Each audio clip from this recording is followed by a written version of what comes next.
नमस्कार। Candid conversations के नए एपिसोड में आपका स्वागत है। आज मंगलवार है और हम लोग हर बार की तरह प्रोफेसर अभय दुबे सर से बात करेंगे। हम लोग आज एक जो वर्तमान राजनीतिक परिदृश्य है उस पर जरा समझने की कोशिश करेंगे। दो तीन चीजें एक साथ हो रही हैं। एक राहुल गांधी एक वोट अधिकार यात्रा निकाल रहे हैं। वोट चोरी का उनका जो एक कैंपेन है वो काफी कुछ इस समय हिट हो रहा है। सरकार भी और एक आम जनता में भी ये धारणा है कि अगर ये आरोप है तो वो जांच क्यों नहीं चाहिए। तरह तरह की रिपोर्ट्स आ रही हैं। एक एक मकान में 300-300 लोग SIR के बाद भी हुए हैं। कल एक रवि नारायण ने फिर रिपोर्ट की है, दवायर में छपी है वो रिपोर्ट। इधर क्या हो रहा है कि मोदी जी, मुझे लगता है सर कि जिस दिन से 240 सीटें उनकी आई, वो शायद मोदी जी का खेल उस दिन खत्म हो गया था। ये बात कोई माने चाहे ना माने, जिस दिन उनको 2 बैसाखियों की जरूरत पड़ी, और मुझे ऐसा लगता है कि शायद RSS भी जो एक खींचतान चल रहा था उसको भी एक मौका मिल गया कि एटलीस्ट जो एक मोदी की इमेज थी कि ये इकलौते वोट कैचर हैं, सबसे बड़ा मास अपील इन्हीं की है, शायद वो मास अपील धीरे धीरे खत्म होती हुई दिखी। और विपक्ष तो इस मौके को, जाहिर सी बात है, कोई भी राजनीति में होगा तो भुनाना चाहेगा, लेकिन अंदर भी बहुत सारी राजनीति है। अमेरिका से एक झगड़ा चल रहा है, कुछ परफॉर्म हो नहीं रहा, मोदी जी के पास नया कहने के लिए कुछ है नहीं। ये सर, आपको लग रहा है कि बहुत तरीके के संकट में घिरे हुए हैं इस समय मोदी जी खास करके? भाई, मोदी जी का जो बिल्कुल ताजा बयान है जो आज अखबारों में सुर्खियों में छपा है, लीड मतलब हेडलाइन में छपा है, उस बयान को ही देख लीजिए। वो कह रहे हैं, मोदी जी खुद कह रहे हैं कि दबाव बहुत है, बढ़ेगा भी, लेकिन झेल लेंगे। हैं? उसको उन्होंने जोड़ दिया है ट्रंप द्वारा, अमेरिका द्वारा डाले गए दबाव से। लेकिन ये केवल ट्रंप वाला दबाव नहीं है। कोई भी व्यक्ति जिसकी जड़ अपने जमीन में मजबूती से मजबूत हो, है, जिसको अपनी पार्टी का पूरा समर्थन हो, जिसको देश की जनता का समर्थन हो, वो कोई अमेरिका के दबाव से क्या दबने वाला है। कि इंदिरा गांधी ने कभी कहा था ये कि हम झेल लेंगे, हमारे ऊपर दबाव बहुत है। मैं आपको बता रहा हूं कि जब राजीव गांधी प्रधानमंत्री थे और बुश सीनियर राष्ट्रपति थे अमेरिका के, तो उन्होंने उनका एक कानून था सुपर 301, सुपर 301। सुपर 301 कानून के तहत भारत को उन्होंने धमकी दी थी कि हम आपके ऊपर इतने ज्यादा टैरिफ लगा देंगे। जैसे ट्रंप ने धमकी दी है, बिल्कुल वैसी ही धमकी थी कि हम आपको इन तमाम चीजों पे आपके टैरिफ लगा देंगे। तो राजीव गांधी ने कहा था कि राजीव गांधी ने कहा कि मैं इस सवाल पे तो आप लोगों से बात भी नहीं करूंगा कोई, अमेरिका से। राजीव गांधी ने फोन करने से, बात करने तक से इनकार कर दिया था कि जो मन में आए कर लो। तो 3-4 महीने तक अमेरिका धमकियां देता रहा। उसके बाद खुद चुपचाप उन लोगों ने अपनी धमकी वापस ले ली। इंदिरा गांधी वाला मामला तो बांग्लादेश युद्ध का वाला मामला हम लोग कई बार कह चुके हैं। राजीव गांधी वाला मामला नहीं है जो बिल्कुल आज ट्रंप जो टैरिफ लगा रहे हैं, वही बात थी उस वक्त। अब आप उससे तुलना कीजिए नरेंद्र मोदी की। नरेंद्र मोदी की हालत खस्ता है। आप यहां दिल्ली में नेहरू प्लेस चले जाइए, वहां के जो टेक्सटाइल विक्रेता हैं, जो कपड़ा, जो वस्त्र विक्रेता हैं वहां के, आप अखबार में पूरी रिपोर्ट छपी है, आप देख लीजिए उनकी क्या हालत है बुरी इस वक्त। खास बात यह है कि ट्रंप ने जो टैरिफ लगाए हैं भारत के ऊपर, उससे वो क्षेत्र प्रभावित हो रहे हैं जो कि लेबर इंटेंसिव यानी श्रम सघन है, जहां बड़े पैमाने पर लोगों को नौकरी मिलती है। टेक्सटाइल का क्षेत्र है, जेम एंड ज्वेलरी का क्षेत्र है, वो क्षेत्र प्रभावित हो रहे हैं। अगर ट्रंप ने वो 25% की पेनल्टी लगा दी, और पेनल्टी आज 26 तारीख है, कल लगनी है। आज हम रिकॉर्ड कर रहे हैं जब प्रोग्राम आपके साथ, तो कल पेनल्टी लगनी है, इसलिए इस पर चर्चा करनी भी जरूरी है। तो वो लगा दी अगर पेनल्टी, तो एकदम जैसे कि जिस आदमी को पहले से ही डायबिटीज हो और उसको आप बहुत सारी मिठाई खिला दें आधा किलो, तो उसकी शुगर जिस तरह स्पाइक होती है, बढ़ती है, उस तरीके से भारत की अर्थव्यवस्था की तो वैसे ही खराब हालत है। ऊपर से ट्रंप ने ये 25% की पेनल्टी लगा दी, तो बिल्कुल आप जो बेरोजगारी जो है स्पाइक होकर बढ़ेगी। अब आप देखिए दिल्ली के रामलीला मैदान में बहुत सी चीजें जुड़ी हुई हैं, इसलिए आपको लगेगा कि मैं कहां कहां की बातें ला रहा हूं, बहुत जरूरी है। दिल्ली के रामलीला मैदान में SSC के छात्र थे, जो SSC के अभ्यर्थी छात्र थे, स्टेट सर्विस कमीशन के छात्र जो थे, उनके ऊपर क्या पुलिस ने मार लगाई है। कल पूरे दिन टीवी पर रिपोर्ट होता रहा, उसको क्या मारा है उन बेचारे छात्रों को। नौजवान पीढ़ी है हमारे देश की। अच्छा, अब एक तरफ बेरोजगारी बढ़ रही है, ट्रंप टैरिफ लगा रहे हैं, निर्यात के ऊपर मार पड़ रही है, जो रोजगार मांगने वाले हो, हमारी परीक्षाएं ठीक से हों, इसकी मांग करने वाले छात्र हो, उनको पुलिस डंडों से बुरी तरीके से धुन रही है। और हमारे प्रधानमंत्री सार्वजनिक मंच पे रोना रो रहे हैं कि हमारे ऊपर बहुत दबाव है और ये दबाव बढ़ेगा भी, लेकिन झेल लेंगे। उन्हीं के शब्द हैं, बिल्कुल उन्हीं के शब्द हैं, लेकिन झेल लेंगे। अच्छा, एक तो ये सीन है पूरा, ये उनकी इस सरकार की जो आर्थिक विफलता है, पिछले 11 साल से अर्थव्यवस्था चला रहे हैं, ये उसका सबसे बड़ा प्रमाण है कि आपने कोई पेशबंदी नहीं कर रखी थी, कोई इंतजाम नहीं कर रखा था, कुछ नहीं कर रखा था आपने। हालत खराब हो गई, जैसे पहले ही हमला हुआ हालत खराब हो गई। अब आप दूसरी तरफ आइए, देश के बड़े बड़े पूंजीपतियों से सरकार के संबंध खराब हो गए हैं, एक को छोड़ के, गौतम अडानी को छोड़ के। इस वक्त हालत यह है कि देश का जो सबसे बड़ा पूंजीपति है मुकेश अंबानी और उसके भाई अनिल अंबानी, इन दोनों के खिलाफ सरकार हाथ धो के पीछे पड़ गई है। आज आप देखिए इंडियन एक्सप्रेस, भास्कर की लीड देखिए आप, एक तरफ नरेंद्र मोदी का वक्तव्य है, दूसरी तरफ दूसरी लीड ये है कि अभी 1-1.5 महीना पहले नरेंद्र मोदी ने खुद हैट वगैरह लगा के, जंगल सफारी की पोशाक पहन के वनतारा में मुकेश अंबानी के बेटे अनंत अंबानी द्वारा जो वनतारा की स्थापना हुई है उसका उद्घाटन किया था नरेंद्र मोदी ने।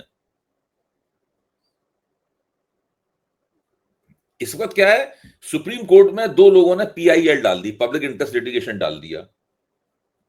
एक उसमें वकील है और एक कोई अज्ञात कुलशील व्यक्ति है, उसने वो डाल दिया। और सुप्रीम कोर्ट ने उन दोनों की PIL पे एक SIT बना दी है कि वहां जितने भी जानवर लाए गए, एक हथनी का नाम लिया गया है, वो सब स्मगल करके लाए गए हैं। और क्या सुप्रीम कोर्ट ने उसके ऊपर संज्ञान लिया है उसका? साथ में सुप्रीम कोर्ट ये भी कहता जा रहा है कि ये जो आरोप लगाए गए हैं, इन आरोपों का कोई सबूत मौजूद नहीं है। आप सोचिए, सबूत मौजूद नहीं है और उसके बावजूद देश की सर्वोच्च अदालत क्या संज्ञान ले रही है। इससे पहले उनको एक नोटिस भेजा गया था मुकेश अंबानी को कि उन्होंने समुद्र के अंदर से इंडियन ऑयल कॉर्पोरेशन का तेल चुरा लिया है।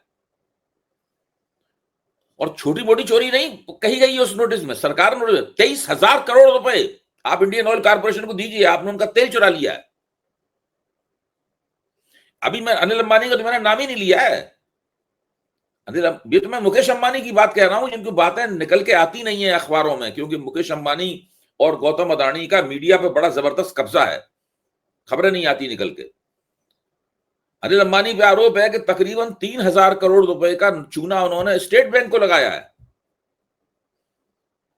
अब अनिल अंबानी के का प्रवक्ता कहते कहते थका जा रहा है कि भाई ये 10 साल पुराना मामला है, 10 साल पुराना मामला है? सरकार चाहे 100 साल पुराने मामले को खोल देगी। सरकार अगर आपके पीछे पड़ गई है तो 100 साल पुराने मामले को खोल देगी। इसका सीधा मतलब है कि कारपोरेट पूंजी से नरेंद्र मोदी की जंग छिड़ी हुई है। एक जमाना था भाई, इन्हीं अनिल अंबानी ने वक्तव्य दिया था, मुझे याद है उनका वक्तव्य कि गुजरात में 3 महापुरुष हुए, एक महात्मा गांधी, दूसरे सरदार पटेल और तीसरे नरेंद्र मोदी। ये अनिल अंबानी का वक्तव्य है। गुजरात में 3 महापुरुष हुए हैं, महात्मा गांधी, सरदार पटेल और नरेंद्र मोदी। और वही महापुरुष जो है ना, उनको महापुरुष बताने वाले के पीछे डंडा लेके पड़ा हुआ है। सर, जो राफेल में सारा आरोप है, जी जी जी जी, इसी वक्त नरेंद्र मोदी की डिग्री का मामला आ गया। हाई कोर्ट के जरिए वो खारिज कराया गया भाई कि सेंट्रल इंफॉर्मेशन कमिश्नर के आदेश को खारिज करवाया इन लोगों ने। तो ये जो निजी स्तर पर, सार्वजनिक स्तर पर, आर्थिक में, राजनीतिक में, दूसरी तरफ विपक्ष जबरदस्त रूप से आंदोलन कर रहा है। जो आंदोलन करता है, जो सड़क पे पॉलिटिकल एक्शन करता है, राजनीति का पलड़ा उसकी तरफ झुकता है। ये स्थिति है। जी जी, नहीं सर, मैं इस अमेरिका वाली बात पे एक बार फिर से आऊंगा। मैं कह रहा हूं कि ये जो वनतारा है, ये आपने चूंकि जिक्र कर दिया है, तो सुप्रीम कोर्ट ने SIT में कहा कि स्पेशली हाथी वहां कैसे लाए जा रहे हैं, इसकी जांच हो पहले तो।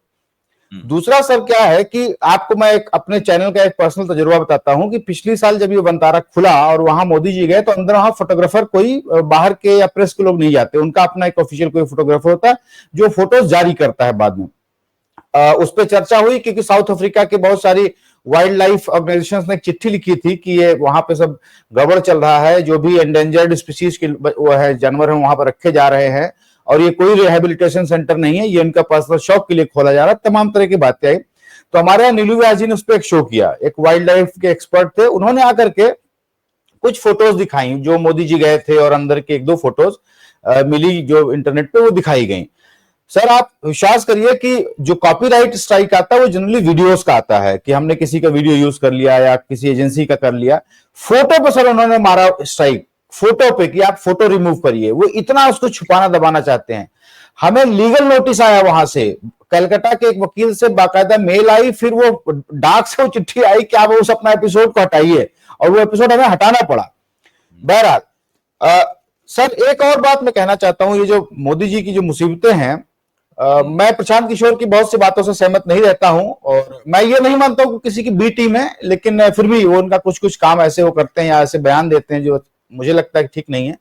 लेकिन सर आपको याद हो तो 2024 में उन्होंने एक इंटरव्यू में कहा था, और बात मुझे आज तक याद है, उन्होंने कहा था कि मोदी जी अगर ये सरकार बनाते हैं तो 2025 के बाद वाला कार्यकाल उनके लिए दो तीन चीजों के लिए बहुत मुश्किल होगा। एक तो नेचुरल किसी की भी एंटी इनकम्बेंसी आती है, दूसरा जो बढ़ता हुआ रूरल डिस्ट्रेस है, जो एक गैप है इनकम का, कुछ लोग अमीर हो रहे हैं कुछ लोग गरीब हो रहे हैं, तीसरी बात जो बेरोजगारी है, और जो युवा है, परीक्षाएं लीक हो रही हैं, पेपर लीक हो रहे हैं, नहीं हो रही हैं, कॉल लेटर्स नहीं आ रहे हैं, उनका तो ये एक बड़ी समस्या होगी नरेंद्र मोदी की सरकार की। और आप देखें तो एसएससी के कुछ छात्र जुट गए हैं वहां पे रामलीला मैदान में, और सरकार उसको दबाना चाह रही है, प्रेस को दबाना चाह रही है। आपको सर लग रहा है कि रूरल डिस्ट्रेस और ये जो बेरोजगारी और छात्रों का मुद्दा, ये बड़ी मुसीबत बनेगा आज आगे जाकर के मोदी जी के लिए? देखिए, प्रशांत जी ने जो कहा था वो एक तरह की भविष्यवाणी थी जो सही साबित हो रही है, और भी लोगों ने तरह तरह से घुमा फिरा के इसी तरह की भविष्यवाणियां की थी। मैं उनकी बात से पूरी तरह सहमत हूं। मैंने भी कहा था कि 2024 में इन्होंने जो बहुमत खोया है उसके पीछे कई तरह के कारण हैं।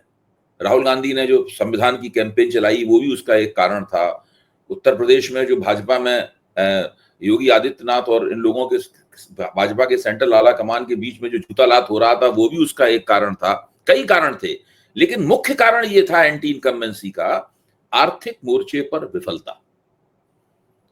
उसमें रूरल डिस्ट्रेस यानी जो खेतिहर मोर्चा है, खेतिहर मोर्चे पर किसानों को जो तकलीफ है वो उसका प्रमुख अंग है।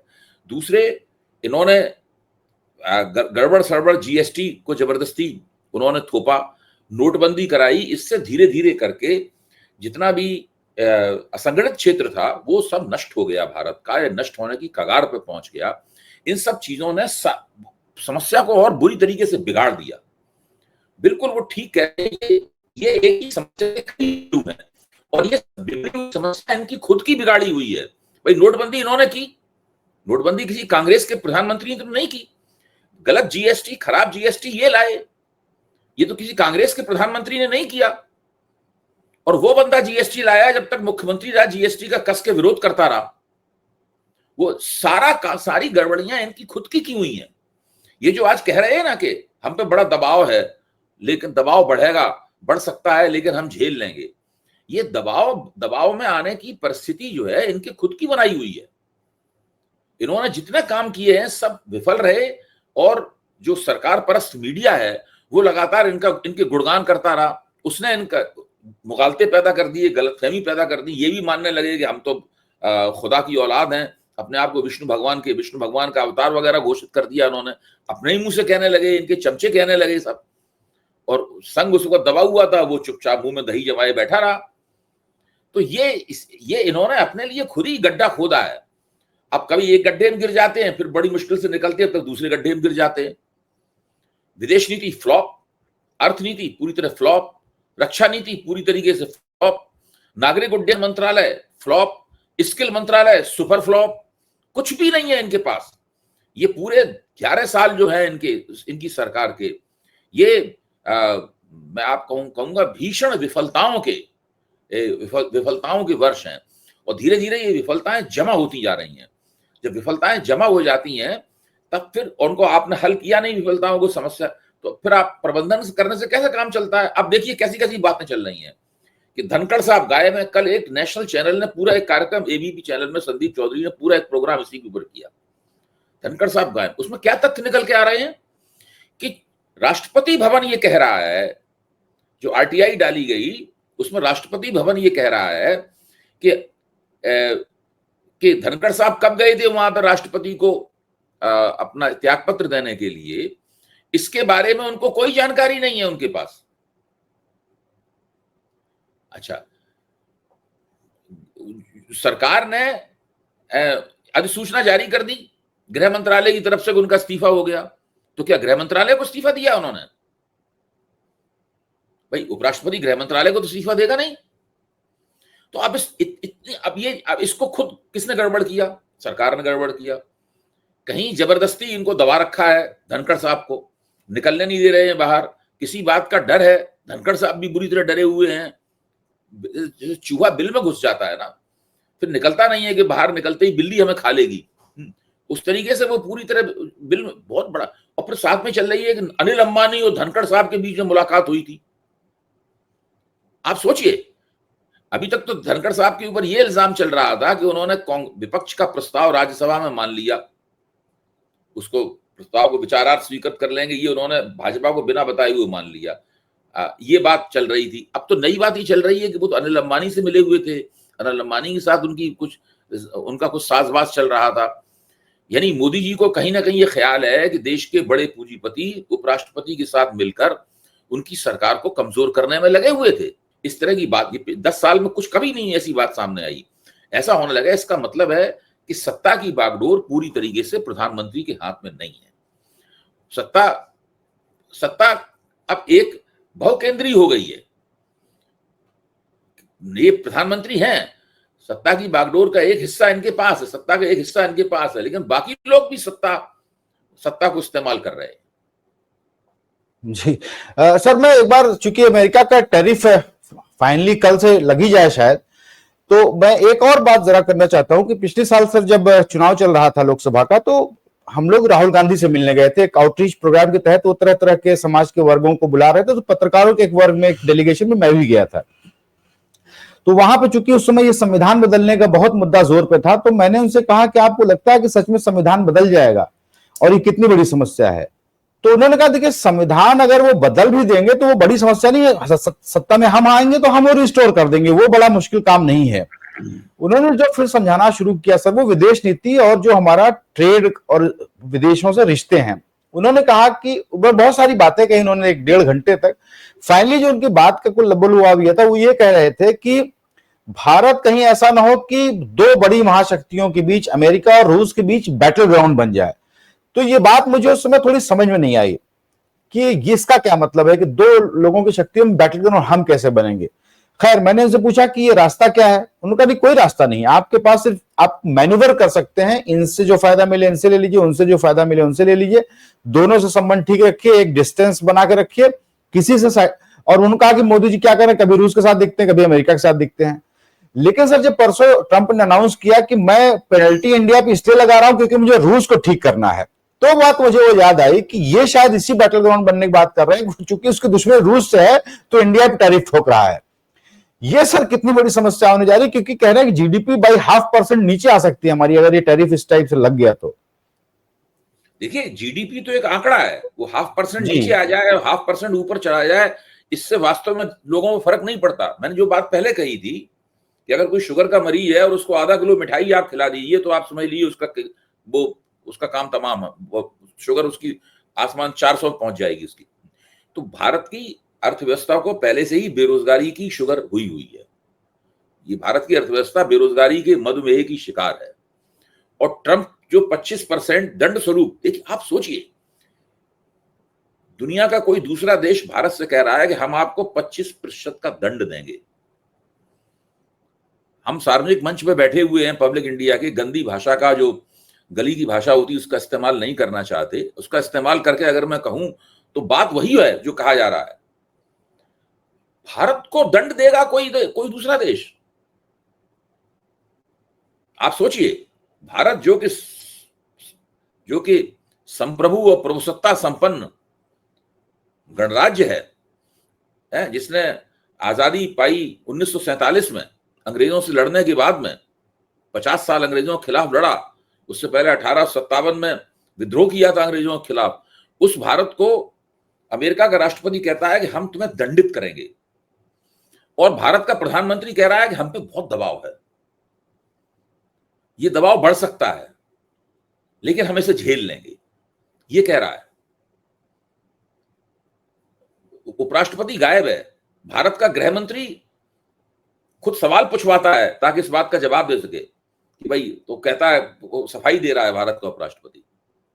ये जिस सरकार की ये स्थिति हो, आप समझ लीजिए उस सरकार के पैरों तले की जमीन खिसक रही है तेजी के साथ में, और विपक्ष सड़कों पर निकला हुआ है। वो जनता से संपर्क कर रहा है, जन सैलाब उमड़ रहा है। इस वक्त बिहार के अंदर स्थिति यह है कि राहुल गांधी की लोकप्रियता तेजस्वी यादव और लालू यादव से भी ज्यादा है। मैं आपको बताऊं, तेजस्वी यादव राहुल गांधी की लोकप्रियता पर निर्भर है। इसीलिए तेजस्वी यादव खुल के कह रहे हैं कि हम आपको पीएम बनाएंगे। राहुल गांधी नहीं कह रहे खुल के हम आपको सीएम बनाएंगे, हालांकि बनेंगे वही सीएम, सब लोग जानते हैं, लेकिन तेजस्वी यादव तो रोज कह रहे हैं कि हम आपको पीएम बनाएंगे। राहुल गांधी कहते हैं कि हमारे साथ काम कर रहा है बंदा, हमारी बहुत बढ़िया ट्यूनिंग चल रही है, कोई टेंशन नहीं है, हम लोगों का आइडियोलॉजिकली हम लोग एक हैं, सब बढ़िया बढ़िया तरीके से चल रहा है। यूनिक शब्द है, कोई टेंशन नहीं है, सब बढ़िया चल रहा है आंदोलन। तो बिल्कुल विपक्ष की इस वक्त बल्ले बल्ले है, उसका ग्राफ ऊपर जा रहा है, राहुल गांधी का ग्राफ ऊपर जा रहा है, नरेंद्र मोदी का ग्राफ नीचे जा रहा है, उनकी राजनीति मुरझाई हुई है। ये सब लोग बचाव की मुद्रा में है। जब अमित शाह कहते हैं, सवाल पूछवाते हैं, जाहिर है कि बचाव करना चाहते हैं। नरेंद्र मोदी कह रहे हैं हम पे बहुत दबाव है, बचाव करना चाहते हैं। ये लोग पूरी तरीके से बचाव की मुद्रा में है। और फिर आप देखिए क्या हो रहा है, जो कारपोरेट पूंजी है उसके साथ जग कारपोरेट पूंजी का और सरकार का बड़ा अच्छा गठजोड़ था, 10 साल तक रहा, सर जंग छिड़ी हुई है। जी नहीं सर, जो इस समय बिहार में नजारा है वो एक कुछ जो बात एक जो सिनर्जी बनी थी लोकसभा उत्तर प्रदेश में, वो शायद आप देखिए तो वहां पे पप्पू यादव और तेजस्वी यादव कहा जाता था खींचतान है, वो मिट गया है, नहीं रह गई, नहीं बात वो खत्म हो चुकी है। लोग एक दूसरे के मंच पे आ रहे हैं, खुल के दूसरे की तारीफ कर रहे हैं। जो एक मन में होता था कि इनकी तारीफ कैसे करें, हमारे वोटर उनके पास ना भग जाए। तेजस्वी यादव पूर्णिया की रैली में जो उनका जी, क्षेत्र है,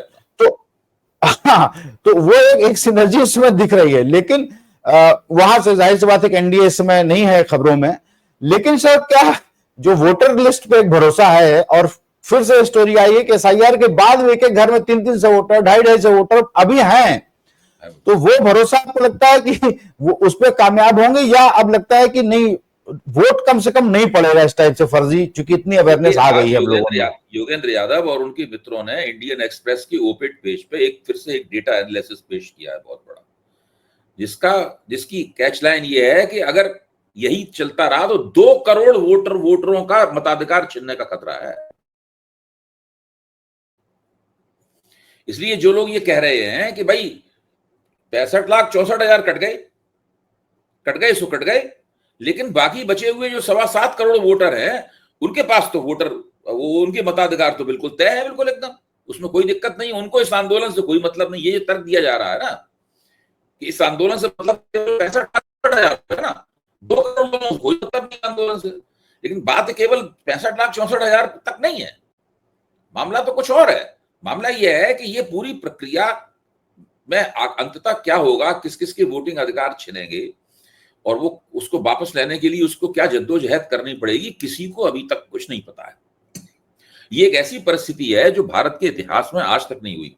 पूरी चुनाव प्रणाली पर सवालिया का निशान लगा हुआ है, पूरी चुनाव प्रणाली संदेह की शिकार है, और पूरे देश में ये चीज आग की तरफ फैलती जा रही है कि भारत की चुनाव प्रणाली पे जो आरोप लगाए गए हैं और उस पर जो सवाल उठाए गए हैं, उन सवालों का कोई जवाब नहीं दिया जा रहा है। ऐसे अखबार जो कि सरकार समर्थक अखबार हैं, कल नवभारत टाइम्स ने लिखा कि भाई जब तक चुनाव आयोग को एक उसमें छोटा सा कॉलम जाता है खबर के अंदर की बात, तो नवभारत टाइम्स की अपनी संपादकीय टिप्पणी होती है खबर के बीच में, तो उसमें लिख रहा है कि भाई चुनाव आयोग को इसका जवाब देना चाहिए।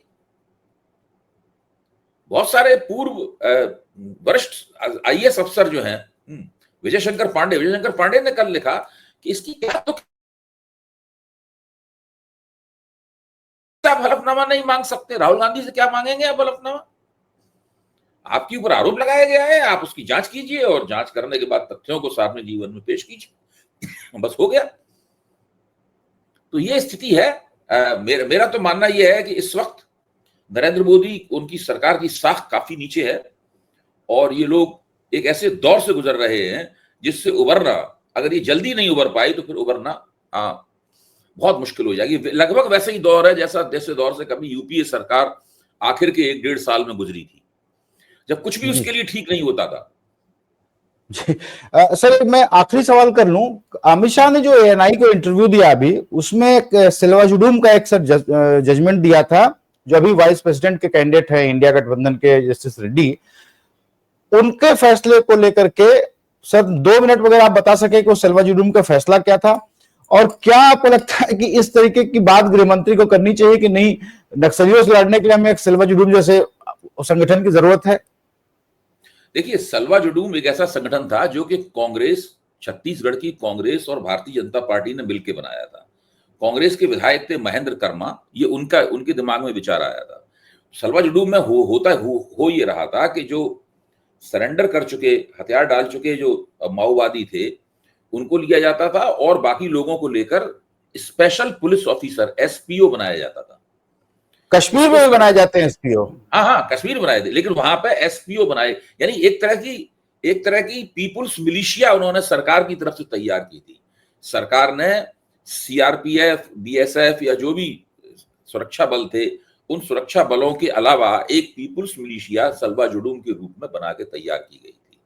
जिस जजमेंट की वो बात कर रहे हैं, उन्होंने कहा था कि ये गैर कानूनी है काम जो आप कर रहे हैं, ये आप नहीं कर सकते, इसको उन्होंने रोक दिया था। इसको वो कह रहे हैं उसको।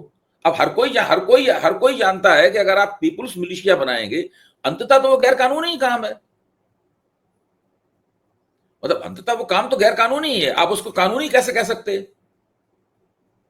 ये तो आप लोगों के हाथ में हथियार दे रहे हैं। हथियार देने का मतलब ये है कि वो उनको हिंसा करने का अधिकार दे रहे हैं।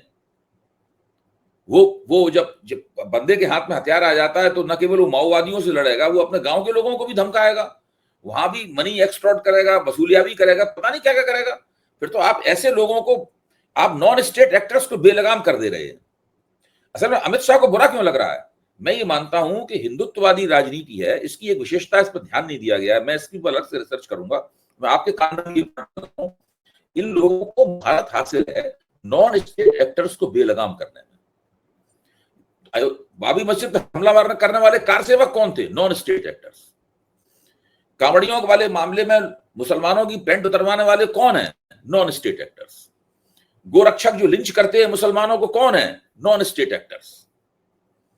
बजरंग दल वाले कौन है? Non state actors. सिल्वाजुडूम वाले कौन थे? Non state actors. इन लोगों की राजनीति चलती है, नॉन सरकार, सत्ता पे कब्जा कर लो, चुनाव लड़के तरह तरह की तिकड़में करके सत्ता पे कब्जा कर लो, झूठ बोल के और गुलाबी नैरेटिव चला के सत्ता पे कब्जा बनाए रखो, और नॉन स्टेट एक्टर्स के जरिए समाज को धमकाओ, लोगों को डराओ, दहशत फैलो। अब जैसे कि कोई कानून नहीं है कि भाई दशहरे के वक्त में या नौ दुर्गा के वक्त में मांस बेचने वाली दुकानें बंद हो जाएं, कोई ऐसा कानून तो है नहीं, कोई ऐसी घोषणा भी नहीं सरकार करती है, फिर भी वो क्यों दुकान बंद कर देती है? मैंने पूछा क्यों दुकान? वो हिंदू है सारे के सारे, ऐसा नहीं कि मुसलमान है, मांस बेचने का काम करते हैं, हिंदू हैं। तो वो बोले कि साहब कोई भी आ जाएगा मारपीट करने लगेगा, इसलिए हमने बंद कर दी, 8-9 दिन बंद बना रहेगा, कोई दिक्कत नहीं, नुकसान उठा लेंगे। दहशत है कि नहीं? 3 लोग चले आएंगे और गालियां बकेंगे और मारपीट करेंगे, तो उसको कौन झेलेगा? इससे बेहतर दुकान बंद करके घर पे बैठो, जो नुकसान होगा झेल लेंगे, बाकी साल कमाएंगे। तो ये नॉन स्टेट एक्टर्स, इसके लिए अच्छा हिंदी का शब्द क्या होगा नॉन स्टेट एक्टर्स के लिए? मैं सोच रहा हूं, नॉन स्टेट एक्टर्स को पूरी तरीके से उन्होंने छोड़ दिया है समाज के ऊपर, और वो लोग समाज में जगह जगह विभिन्न क्षेत्रों में दहशत फैलाते हुए घूम रहे हैं। मुसलमान भी उनकी दहशत के तले हैं, हिंदू भी उनकी दहशत के तले हैं। जी, तो ये बात तो सर हम लोग को एक एपिसोड इस पे करना चाहिए, इस एंगल से शायद नहीं देखा किसी ने कि ये सही बात है कि एक नॉन स्टेट एक्टर्स को प्रमोट करो, उनकी सारी फंडिंग करो, उनको प्रमोट करो, पीछे से बैक करो, और जरूरत पड़े तो पुलिस खड़ी देखती रहती है, कुछ नहीं कहती, उनका और मन बढ़ जाता है। आप कोर्ट में आप डिसोन कर दीजिए, फिर आप उनको कभी तो फ्रिंज एलिमेंट बता दीजिए, लेकिन वो सारे काम आपके करते रहें। इस पे हम लोग एक एपिसोड जरूर करेंगे, और उम्मीद है दर्शकों को हम एक ओवरऑल एक पिक्चर दिखा पाए होंगे कि देश में फिलहाल क्या चल रहा है। तो आज के लिए सर इतना ही, और अगले हफ्ते हम लोग फिर से बात करेंगे। तब तक के लिए धन्यवाद, दर्शकों का भी बहुत बहुत धन्यवाद। Thank you so much.